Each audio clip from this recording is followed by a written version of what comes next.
अस्सलाम वालेकुम गाइस, ये देखें जी आज हमारे यहाँ रहीम खान में कैसा मौसम बना हुआ है।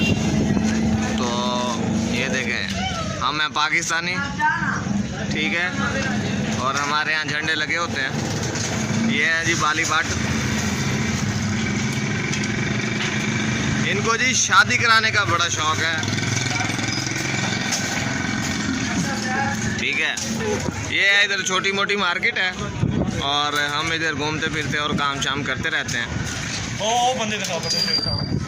ये देखें, ये मैं फिर रहा हूँ, ये फिर बाली फिर रहा है, ठीक है। और ये है नदीम और वो सामने अहमद भाई, ये हैं जी अपने अहमद भाई। तो इनकी भी इलेक्ट्रिशियन की दुकान है, ये आप देख सकते हैं। आप लाइक ज़रूर करें, सब्सक्राइब लाजमी करें।